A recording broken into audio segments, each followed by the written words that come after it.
Prefilled form வந்து இப்போது https:/voters.eci.gov.inல நீங்கள் அந்த ஹோம் பேஜை ஸ்க்ரால் டவுன் பண்ணிங்கன்னா சர்வீசஸ்னு ஒன்று இருக்கும். அங்கே போனீங்கன்னா ஃபில் எனுமரேஷன் ஃபார்ம்னு ஒன்று வரும். நீங்கள் வந்து இந்த எனுமரேஷன் ஃபார்ம் தான் நம்ம ஆன்லைனில் பண்ண வேண்டாமே அப்படின்னு நீங்கள் நினைக்கலாம். இங்கே நீங்கள் சொல்கிறது கரெக்டு தான். ஆனால் அதில் வந்து நீங்கள் மொபைல் நம்பரும் கேப்சாவும் போட்டு வெரிஃபை ஓடிபி போட்டிங்கன்னா ஃபில் ஸ்டேட் நேம் அப்படின்னு கேட்கும். தமிழ்நாடு அப்படின்னு போடுங்க.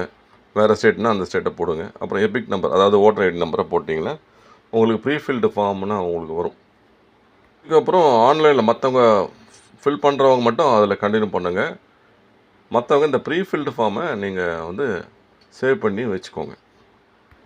இந்த ப்ரீஃபில்டு ஃபார்மில் வந்து என்னெல்லாம் டீட்டெயில்ஸ் இருக்குன்னா, ஓட்டரோட நேம், அப்புறம் voter ID number, EPIC number, அதுக்கப்புறமா சீரியல் நம்பர், அதுக்கப்புறமா பாகம் எண் போன்ற பல விவரங்கள் அதில் இருக்கும். அதை வந்து நீங்கள் சேவ் பண்ணி வச்சுக்கலாம். அதுக்கப்புறம் அவங்க வீட்டுக்கு பிஎல்ஓ வரும்போது அவங்க ஹார்ட் காப்பி எடுத்துன்னு வருவாங்க. அவங்களும் அந்த ப்ரீஃபில்டு ஃபார்ம்லாம் எடுத்துன்னு வருவாங்க. நீங்கள் கிராஸ் செக் பண்ணிக்கிறதுக்கு இது யூஸ்ஃபுல்லாக இருக்கும்.